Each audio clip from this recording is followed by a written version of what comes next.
Bismillahirrahmanirrahim. Hadis ke-6. An Ubadah bin Samit radhiyallahu annahu sa'ala Rasulullah sallallahu alaihi wasallam an lailatul qadar faqala fi ramadan fil ashratil awakhir fa innaha fi lailati witrin fi ihda wa ishrina wa thalasin wa ishrina wa khamsin wa ishrina aw sab'in wa ishrina aw tis'in wa ishrina aw akhir layali.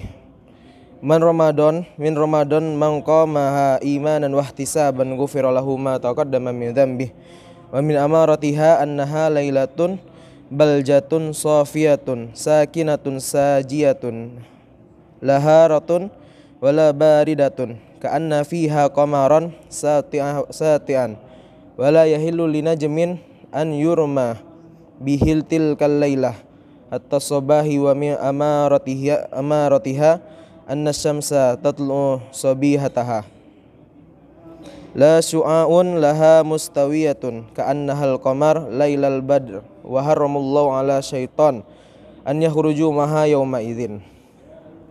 Dari Ubadah bin Samit radhiyallahu anhu, sesungguhnya ia pernah bertanya kepada Rasulullah sallallahu alaihi wasallam mengenai malam Lailatul Qadar. Maka Rasulullah sallallahu alaihi wasallam menjawab, Lailatul Qadar itu terdapat pada bulan Ramadan, pada 10 yang terakhir, pada malam-malam yang ganjil atau malam ke-21, 23, 25, 27, 29 atau malam terakhir Ramadan. Siapa saja yang berjaga malam untuk beribadah dengan iman dan berniat mengharapkan pahala pada malam itu, maka diampunilah segala dosa-dosanya yang telah lalu. Di antara tanda-tanda Lailatul Qadar itu adalah malam itu terasa sunyi, sepi penuh ketenangan, serta bercahaya, tidak panas dan tidak dingin, seolah-olah bulan yang memancarkan cahaya terang. Pada malam itu bintang-bintang di langit tidak kelihatan memanah, tidak kelihatan bercahaya terang. Pada malam itu bintang-bintang di langit tidak kelihatan memanah, setan-setan. Keadaan ini tetap demikian hingga datangnya subuh. Tanda-tanda lain ialah matahari akan naik tanpa memancarkan cahaya terang, muncul seolah-olah seperti bulan purnama. Pada hari itu Allah mengharamkan syaitan naik bersama-sama matahari. Hadis riwayat Ahmad. Saya ulangi, dari Ubadah bin Samit radhiyallahu anhu, sesungguhnya ia pernah bertanya kepada Rasulullah SAW mengenai malam Lailatul Qadar. Maka Rasulullah SAW menjawab, Lailatul Qadar itu terdapat pada bulan Ramadan, pada 10 yang terakhir, pada malam-malam yang ganjil atau malam ke-21, 23, 25, 27, 29 atau malam terakhir Ramadan. Siapa saja yang berjaga malam untuk beribadah dengan iman dan berniat mengharapkan pahala pada malam itu, maka diampunilah segala dosa-dosanya yang telah lalu.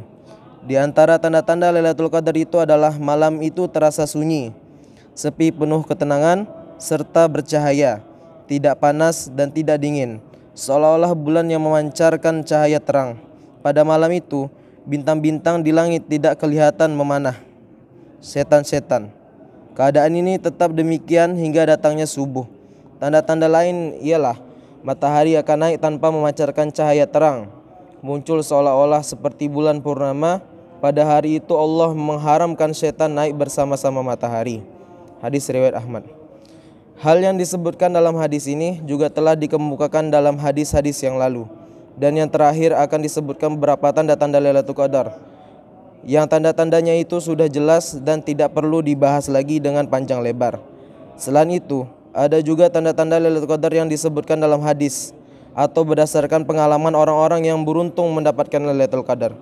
Tanda-tanda khusus yang disebutkan dalam hadis itu adalah terbitnya matahari tanpa disertai cahaya yang menyilaukan. Tanda-tanda ini banyak disebutkan dalam hadis.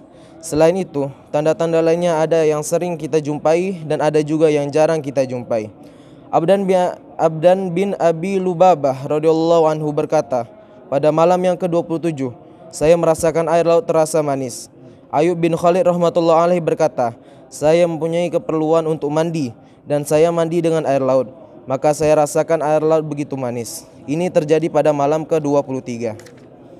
Beberapa orang masyaikh menulis bahwa pada saat Lailatul Qadar segala sesuatu akan bersujud kepada Allah Subhanahu wa taala, sehingga pohon-pohon kelihatan rebah ke bumi. Kemudian bangun seperti keadaan semula. Namun ini semua berhubungan dengan pengalaman rohaniyah yang tidak bisa dirasakan oleh setiap orang. Hadis ke-7. An Aisyah radhiyallahu anha qalat, qultu ya Rasulullah sallallahu alaihi wasallam, araita in alimta ayya lailatin lailatul qadr? Ma aqulu fiha qala quli Allahumma innaka afuwun tuhibbul afwa fa'fu anna. Fa'fu anni. Dari Aisyah radhiyallahu anhu berkata, aku bertanya, wahai Rasulullah, seandainya aku mengetahui Lailatul Qadar, doa apakah yang harus kubaca? Rasulullah sallallahu alaihi wasallam bersabda, katakanlah, ya Allah, sesungguhnya Engkau Maha Pemaaf dan Engkau menyukai sifat pemaaf, maka maafkanlah aku.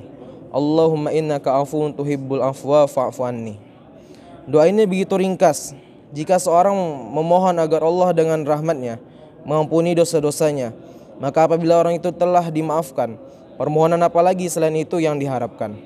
Sufyan Ats-Tsauri rahmatullahi alaih berkata bahwa menyibukkan diri dengan berdoa pada malam ini adalah lebih baik daripada bentuk ibadah lainnya. Ibnu Rajab rahmatullahi alaih mengatakan, jangan hanya berdoa, tetapi mengumpulkan ibadah lain yang utama seperti membaca Al-Quran, sholat, berdoa, muraqabah, dan sebagainya. Untuk itulah semua amalan ini disabdakan oleh Rasulullah SAW, dan pendapat inilah yang lebih dekat dengan hadis sebelumnya, yaitu mengenai keutamaan sholat, zikir, dan ibadah-ibadah lainnya. Alhamdulillah telah kita dengarkan beberapa hadis tentang keutamaannya Lailatul Qadar. Maka apa yang telah kita dengarkan tadi niat amal dan sampaikan. Insyaallah kita tutup majelis kita dan kifaratul majelis. Subhanallah bihamdihi. Assalamualaikum warahmatullahi wabarakatuh.